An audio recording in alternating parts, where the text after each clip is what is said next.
All right, in this video, we're going to take a look at some more examples of finding the domain and range of a function and its inverse. So part D, we have f of x equals negative square root of x minus 4 and then plus 2. So we'll change this to y equals negative square root of x minus 4 and then plus 2.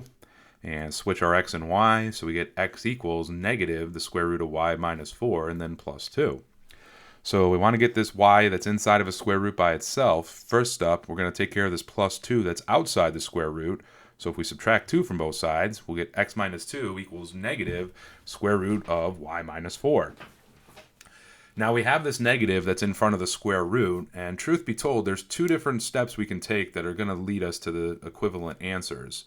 One step is if we square the entire right-hand side and then square the entire left-hand side, we'll get x minus 2 in parentheses squared equals y minus 4. And that's perfectly fine.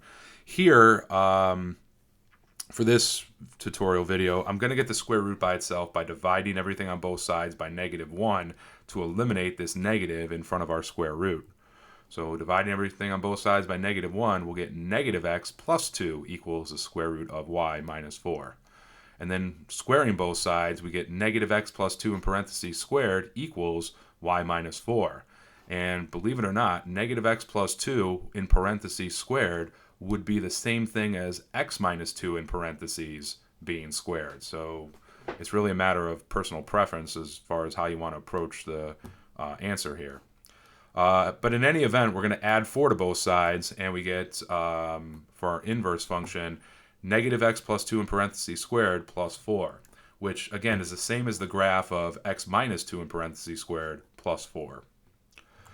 All right, so now we're going to find our domain and our range. Okay, these are g of x. It's f of x. It's fine. I'm not really worried too much about this part here. But for our original function here, negative square root of x minus 4 plus 2, our original function's domain, if we have x minus 4 inside of a square root, then we need to set x minus 4 to be greater than or equal to 0, which means x has to be greater than or equal to 4. If we take a look at the graph of the original function, here's our original function's graph. Notice our x values are going to start at 4 for x, and then everything else like 5.4 and 6.98 are going to be larger than 4. So our domain of our original function here is 4 or more. So x is greater than or equal to 4. That's going to match the range or the output values of our inverse. So for this function that we found, the output values y are going to be greater than or equal to 4. Now, as far as our original function goes, the range of our original function, if we look at the y values, we start with a y value of 2, and then all of our other y values like 0.517 or we have negative 0.702. All of our y values on our graph are 2 or lower. So that's going to mean that our original function's range is going to be y is less than or equal to 2, which then we can copy into the inverse function's domain. So the domain of the inverse function is x is less than or equal to 2. And again, to see why that is, if we look at our original function here, and here's the line y equals x, our inverse function, which was negative x plus 2 being squared, and then plus 4, this function in blue is not a reflection of the red graph across this diagonal line. So we have to restrict the domain of our inverse function for it to be a reflection. So if we, for our inverse function, if we restrict it so we only look at the graph for values of x that are 2 or less, so again, to do that, we want our curly braces, and x is less than or equal to 2. Now, these two graphs are a reflection across this dashed line. So our original one, we had a point 4 and 2, and on this one, we have the switched that 2 and 4. So now it's a reflection across that line, and everything will work out okay. Part E, f of x is x squared with x greater than or equal to 0. So let's find the inverse here. We talked about this, I believe, in the previous video. So we have y equals x squared. Let's switch it around, go x equals y squared. And then taking the square root of both sides, we get y equals plus or minus the square root of x. So it's going to be one or the other. It's either going to be the positive square root of x or it's going to be the negative square root of x.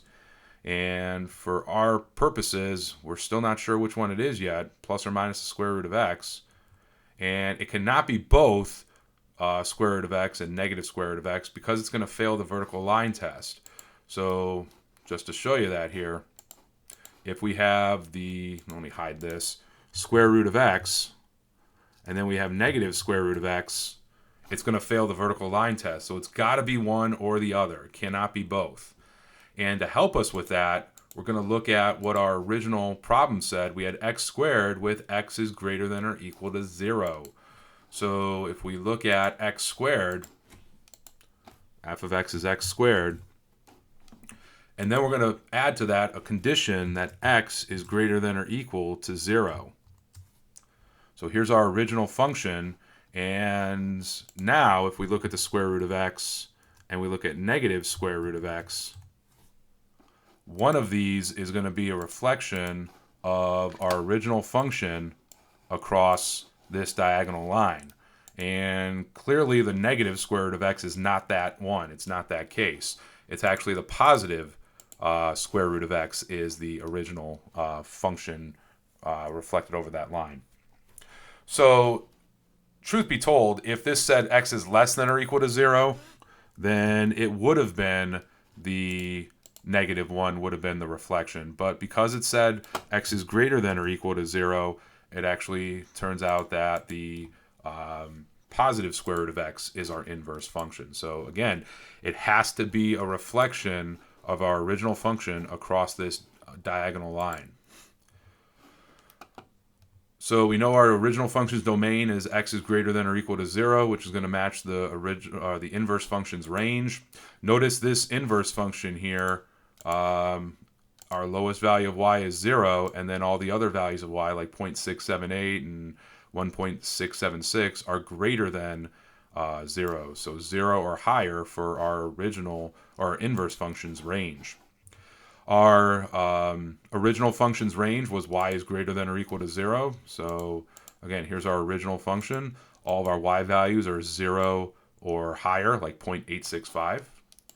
And that's going to match the domain of our inverse, where x is greater than or equal to 0. So if we take a look at the inverse function, our values of x start at 0, and then they go up from there, like 1.22 or 3.04. So our inverse function then becomes the square root of x.